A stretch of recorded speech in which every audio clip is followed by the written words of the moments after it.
Hello everyone, my name is Jason Armond. I'm the executive producer here at LSBTV. You may have noticed we haven't put out a new video in months. That was mostly due to the fact that we primarily cover football supporter culture here on Vancouver Island, and, well, because of everything, there hasn't been a whole lot of that to cover. I'm sure you've heard by now that we're getting a Canadian Premier League 2020 season, which will be in the form of the, in my opinion, poorly named, the Island Games. Because if we're talking CanPL, islands, we should be talking about Vancouver Island, but whatever.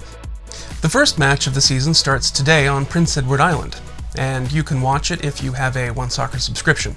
Some of the matches will be broadcast on CBC if that's more your thing.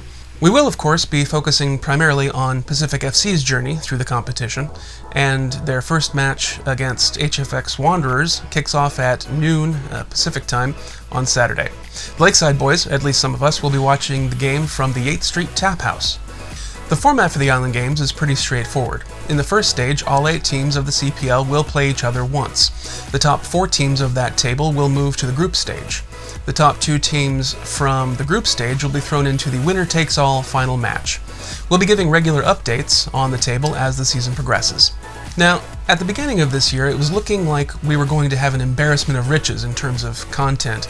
Not only were we looking at the second year for Pacific FC, we were looking forward to the Victoria Highlanders' return to Royal Athletic Park, which would have been a phenomenal season in the Pacific Coast Soccer League. And we had not one but 2 Canadian men's national team games at West Hill Stadium to cover. And then, well, things happened. Even though we're not in the stands, we're still finding ways to support our teams. The Lakeside Boys and Top met with Pacific FC at the Victoria International Airport over the weekend to give the players a proper send-off. We also made sure that each player was properly equipped with a brand new scarf. And now you're all caught up and ready to watch the Island Games. Now, if I could switch hats briefly for a moment, metaphorically speaking, I've been making videos on this channel for about 4 years now as executive producer with my good friends Ted, Ryan, Allison, and others who are usually in front of the camera way more often than I am. But for about the past 6 years, I've also been serving as the president of the Lakeside Boys Board of Directors. And in that time, I've met some truly wonderful people and made a lot of friends within the soccer community, both here on the island and abroad. It has been an amazing experience working behind the scenes to facilitate and coordinate our efforts in the stands and in our community. The Lakeside Boys Annual General Meeting is coming up later this year. It might be a virtual meeting this year instead of gathering in person, but either way, that meeting is where we set our agenda for the coming year and review the past year and hold elections for the Board of Directors. And now I would like to announce here that I will not be seeking another term. Now, I'm guessing you weren't expecting that, but to be honest, it's a decision that has been a long time coming. I've been the president for, what, 6, 7 years now? Something like that. And honestly, it's just time to get some new blood in there.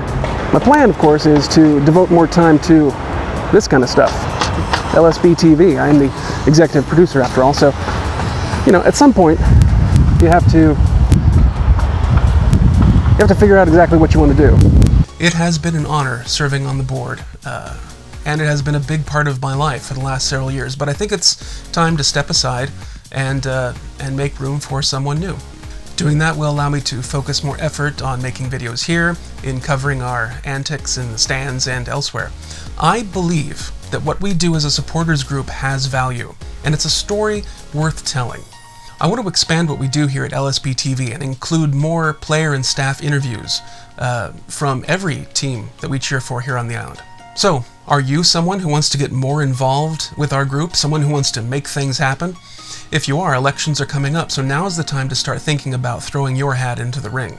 Anyone who is a current Lakeside Boys member in good standing can run for a seat on the board of directors. You can run as a director or go for one of the officer positions like president, vice president, or secretary-treasurer. If that's something you're interested in, let us know by emailing the board of directors. Once you do that, it's time to start campaigning. LSBTV can help with that. We'll give equal time to every candidate who would like to make their case directly to the membership here on this channel. DM me on Twitter for details. You could also announce your candidacy in our Facebook group. Do both, why not? We've also got the Lakeside Boys Supporter Choice Player of the Year Award to consider, so we're going to need to pay special attention to the island games so that we can make our vote. Our tentative plan is to present that award to the team when they return from PEI at our local airport to welcome them home. But you know how difficult it is to stick to plans to 2020, so we'll see how that goes.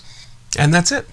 Stay tuned to LSBTV for more coverage of the island games, and I'll sign off by thanking our viewers for being patient with us and sticking with us through these weird times. I honestly believe that the best is yet to come for the Isle, for the Lakeside Boys, and for our community. For LSBTV, I am Jason Armond. Thanks for watching. Scarves up.